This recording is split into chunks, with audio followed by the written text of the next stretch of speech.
시간 온 마음과 정성을 다하여 주님을 찬양하겠습니다. 찬양하라 내 영혼아, 찬양하라 내 영혼아, 내 속에 있는 것들아 다 찬양하라.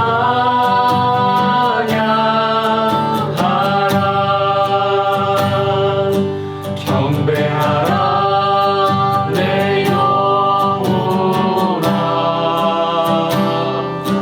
경배하라 내 영혼아, 내 속에 있는 것들아 다 경배하라.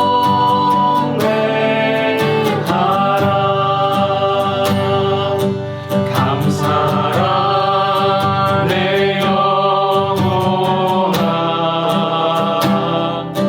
감사하라 내 영혼아, 내 속에 있는 것들아 다 감사하라.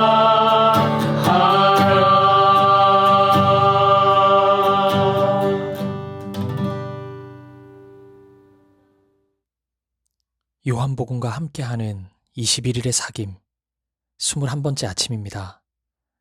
오늘 이 아침에도 하나님의 말씀을 사모하여 예배의 자리에 나오신 모든 성도님들을 환영하고 축복합니다. 벌써 요한복음의 마지막 장을 묵상하는 시간이 되었네요. 지난 21일간 걸어왔던 복음의 대장정이 이제 오늘로 마무리된다고 생각하니 믿기지가 않습니다. 매일 한 장씩 요한복음 말씀을 읽고 듣고 묵상하고 필사하는 것이 결코 쉬운 일은 아니었지만 여러분과 함께여서 완주할 수 있었던 것 같습니다. 수고 많으셨습니다. 그리고 성도 여러분 모두가 자랑스럽습니다. 주님이 허락하신 작은 진리 하나가 여러분 가운데 있다면 마음에 깊이 새기고 그 말씀대로 살아갈 수 있는 여러분이 되기를 소망합니다. 주님께서 우리의 믿음과 삶이 일치되는 은혜를 주시길 간절히 기도합니다. 이제 마지막 성경 봉독입니다. 이 시간 우리에게 주신 하나님의 말씀은 요한복음 21장 18절에서 23절 말씀입니다. 오늘 성경 봉독은 우리 사김의 교회 청년부에 속해 있는 장호진 형제님이 수고해 주시겠습니다. 내가 진실로 진실로 내게 이르노니 내가 젊어서는 스스로 띠뛰고 원하는 곳으로 다녔거니와 늙어서는 내 팔을 벌리리니 남이 내게 띠띠우고 원하지 아니하는 곳으로 데려가리라. 이 말씀을 하심은 베드로가 어떠한 죽음으로 하나님께 영광을 돌릴 것을 가리키심이러라. 이 말씀을 하시고 베드로에게 이르시되 나를 따르라 하시니 베드로가 돌이켜 예수께서 사랑하시는 그 제자가 따르는 것을 보니 그는 만찬석에서 예수의 품에 의지하여 주님을 파는 자가 누구오니까 묻던 자더라. 이에 베드로가 그를 보고 예수께 여짜오되 주님, 이 사람은 어떻게 되겠사옵나이까? 예수께서 이르시되 내가 올 때까지 그를 머물게 하고자 할지라도 내게 무슨 상관이냐?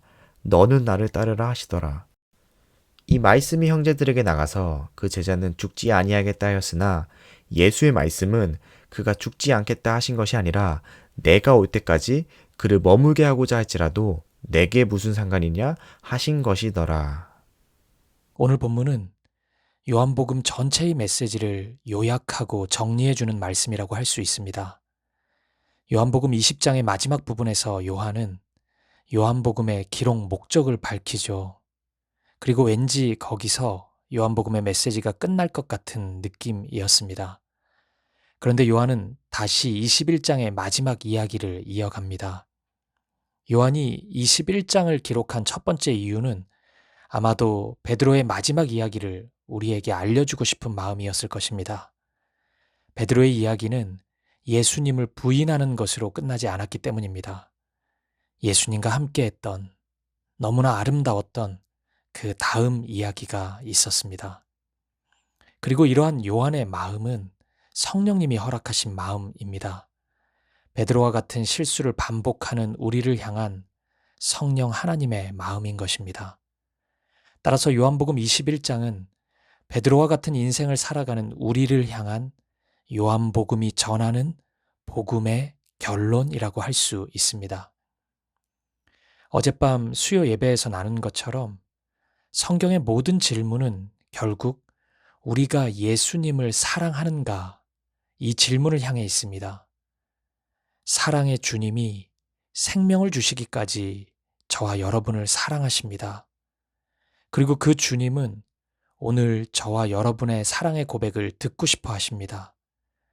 진정으로 사랑하는 대상만이 요구할 수 있는 그 사랑의 고백을 듣고 싶어 하십니다.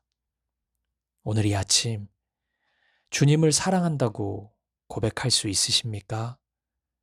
오직 주님만을 사랑한다고, 진심으로 주님을 사랑한다고 고백할 수 있는 저와 여러분 되기를 소망합니다. 그리고 요한이 21장을 기록한 두 번째 이유는 오늘 본문의 말씀을 전해주기 위함일 것입니다. 요한은 이 장에서 요한복음 전체의 내용을 요약하면서 우리가 진정한 사명의 길을 걸어가기를 원하고 있습니다. 요한복음을 요약하고 있는 오늘 본문을 저는 세 가지로 정리해서 여러분과 함께 나누고 싶습니다. 첫째, 오늘 본문은 무엇이 하나님께 영광 돌리는 삶인지를 다시 확인해 줍니다.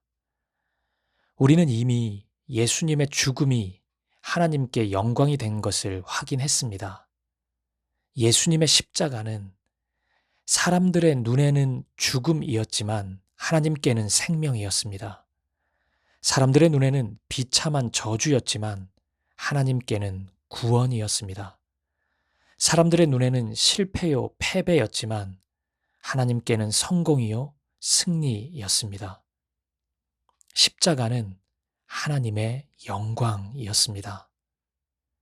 그리고 오늘 본문은 베드로의 죽음을 통해 다시 그 사실을 확인해 줍니다. 본문 18절은 베드로의 죽음을 가리키는 말씀입니다. 18절 말씀을 읽어보겠습니다. 내가 진실로 진실로 내게 이르노니 내가 젊어서는 스스로 띠띠고 원하는 곳으로 다녔거니와 늙어서는 내 팔을 벌리리니 남이 내게 띠띠우고 원하지 아니하는 곳으로 데려가리라. 전승에 의하면 베드로는 십자가에 거꾸로 못 박혀 죽었다고 알려집니다. 네가 따르던 예수처럼 십자가에 못 박혀 죽으라, 이 명령에 나는 감히 예수님과 똑같은 모습으로 죽을 수 없다고 외치며 십자가에 거꾸로 못 박혀 죽었다고 합니다. 이러한 베드로의 죽음이 사실이라면 이 말씀은 베드로의 매우 비참한 죽음을 가리키는 말씀입니다. 그런데 본문 19절에 의하면 이 죽음이 하나님께 영광을 돌릴 것이라고 말씀합니다. 예수님의 죽음처럼 정말 비참해 보이고 어리석어 보이고 실패한 것처럼 보이는 이 죽음이 하나님께 영광이 되었던 것입니다.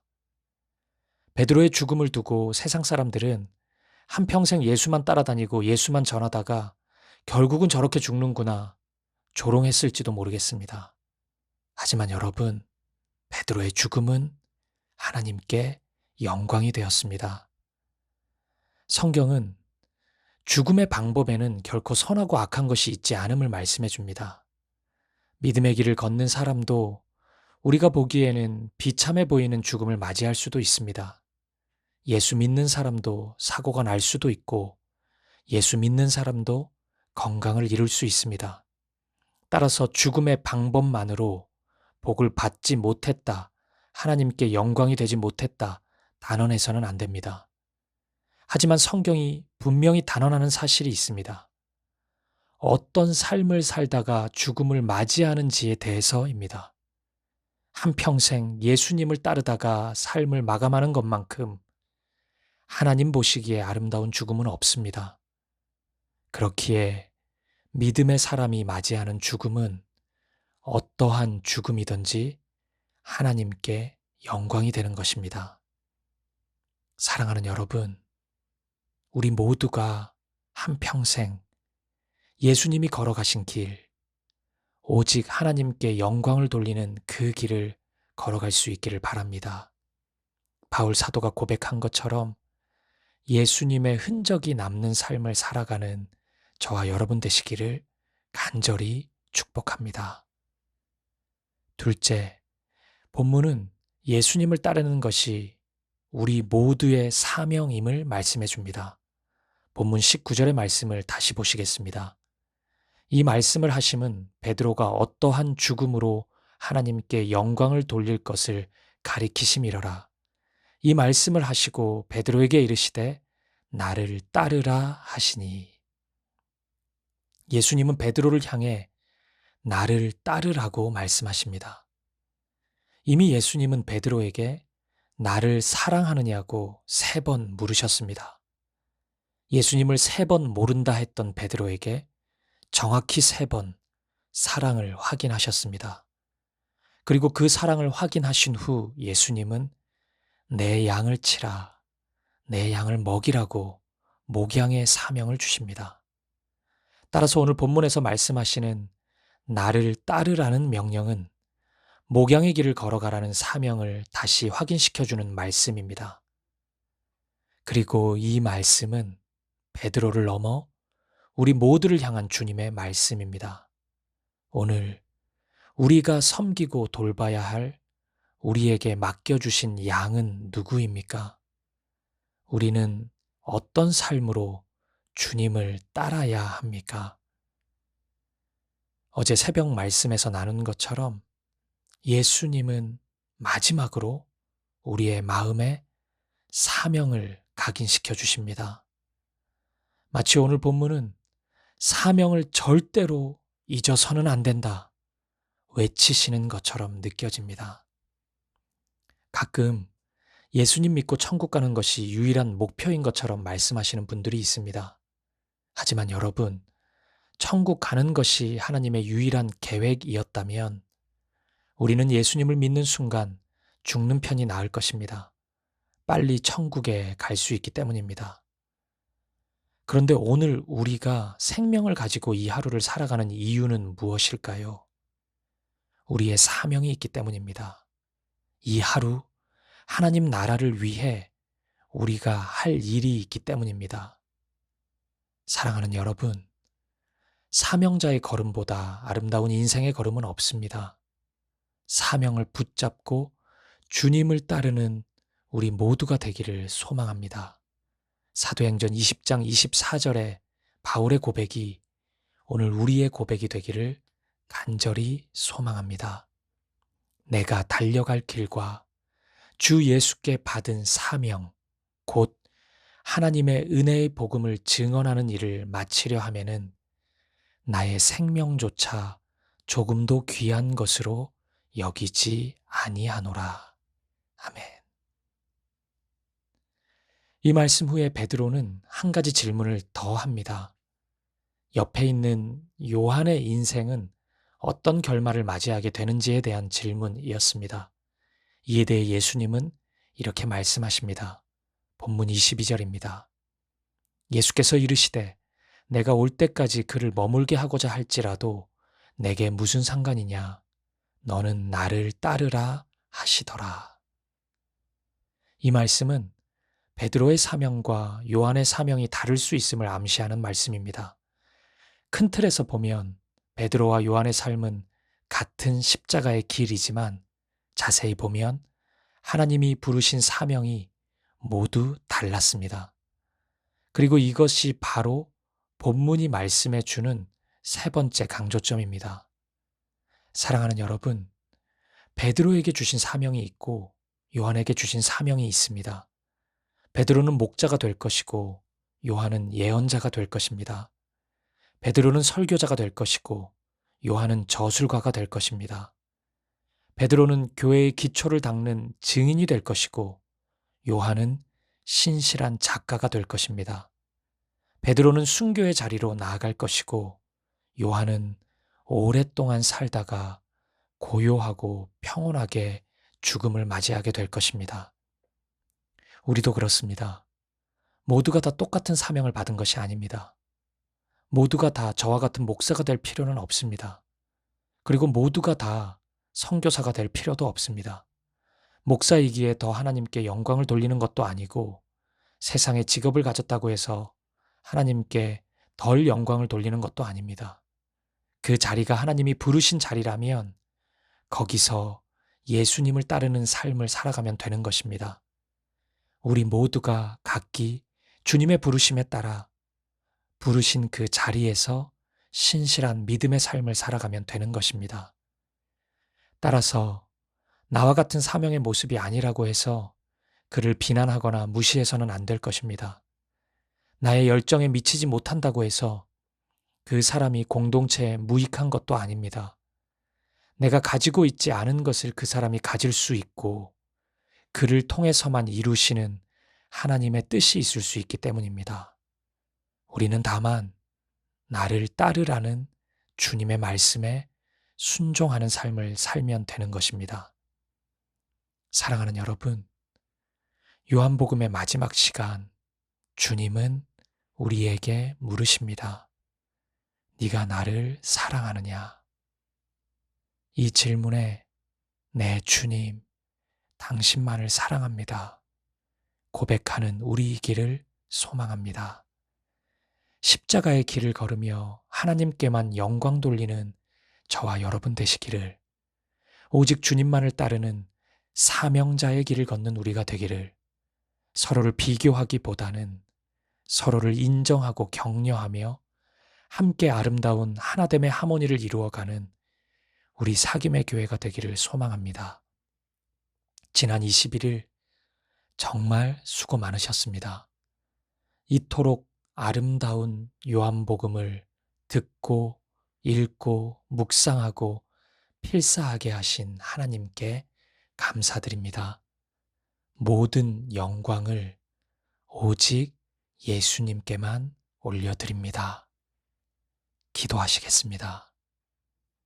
하나님 아버지, 지난 21일 동안 요한복음 말씀을 묵상하게 하신 은혜에 감사드립니다.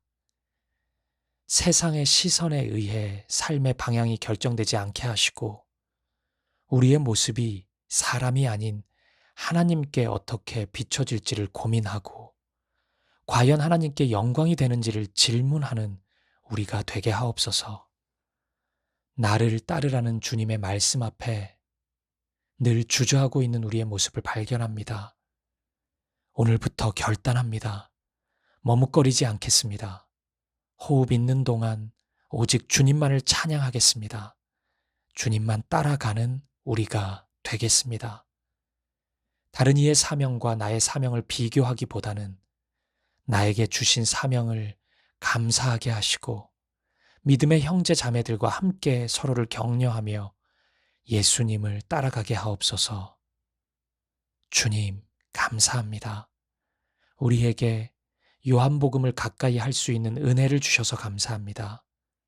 그리고 이 은혜를 우리 사귐의 교회의 지체들과 함께 나눌 수 있도록 허락해 주셔서 감사합니다.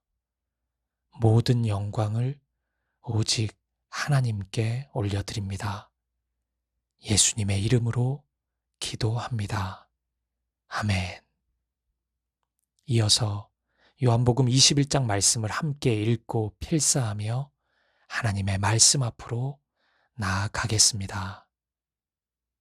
제21장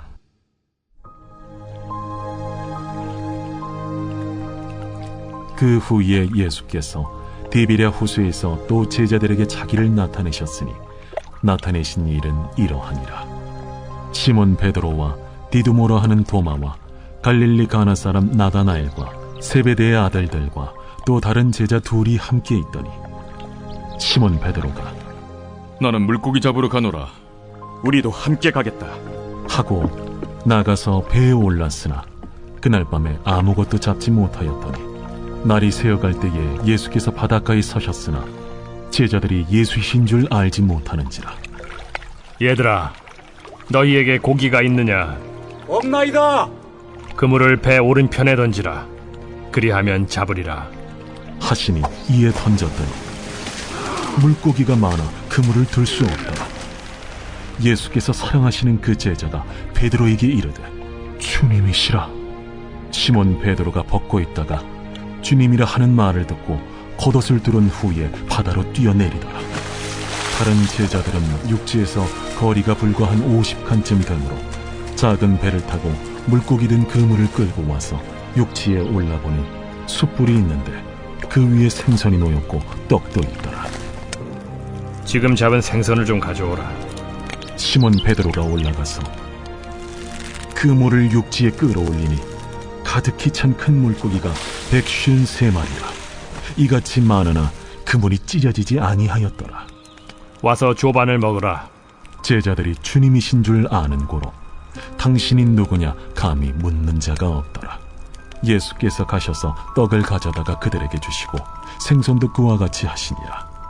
이것은 예수께서 죽은 자 가운데서 살아나신 후에 세 번째로 제자들에게 나타나신 것이라. 그들이 조반 먹은 후에 예수께서 시몬 베드로에게 이르시되 요한의 아들 시몬아, 네가 이 사람들보다 나를 더 사랑하느냐? 주님, 그러하나이다. 내가 주님을 사랑하는 줄 주님께서 아시나이다. 내 어린 양을 먹이라. 하시고 또 두 번째 이르시되 요한의 아들 시몬아, 네가 나를 사랑하느냐? 주님, 그러하나이다. 내가 주님을 사랑하는 줄 주님께서 아시나이다. 내 양을 치라. 하시고 세 번째 이르시되 요한의 아들 시몬아, 네가 나를 사랑하느냐? 주께서 세 번째 내가 나를 사랑하느냐 하심으로 베드로가 근심하여 이르되 주님, 모든 것을 아시오매. 내가 주님을 사랑하는 줄을 주님께서 아시나이다. 내 양을 먹이라. 내가 진실로 진실로 네게 이르노니 네가 젊어서는 스스로 띠뛰고 원하는 곳으로 다녔거니와 늙어서는 네 팔을 벌리리니 남이 네게 띠띠우고 원하지 아니하는 곳으로 데려가리라. 이 말씀을 하심은 베드로가 어떠한 죽음으로 하나님께 영광을 돌릴 것을 가리키심이로라. 이 말씀을 하시고 베드로에게 이르시되 나를 따르라. 베드로가 돌이켜 예수께서 사랑하시는 그 제자가 따르는 것을 보니 그는 만찬석에서 예수의 품에 의지하여 주님을 파는 자가 누구오니까 묻던 자더라. 이에 베드로가 그를 보고 예수께 여짜오되 주님, 이 사람은 어떻게 되겠사옵나이까? 내가 올 때까지 그를 머물게 하고자 할지라도 네게 무슨 상관이냐? 너는 나를 따르라. 이 말씀이 형제들에게 나가서 그 제자는 죽지 아니하겠다 하였으나 예수의 말씀은 그가 죽지 않겠다 하신 것이 아니라 내가 올 때까지 그를 머물게 하고자 할지라도 네게 무슨 상관이냐 하신 것이로라. 이 일들을 증언하고 이 일들을 기록한 제자가 이 사람이라. 우리는 그의 증언이 참된 줄 아노라. 예수께서 행하신 일이 이외에도 많으니 만일 낱낱이 기록된다면 이 세상에라도 이 기록된 책을 두기에 부족할 줄 아노라.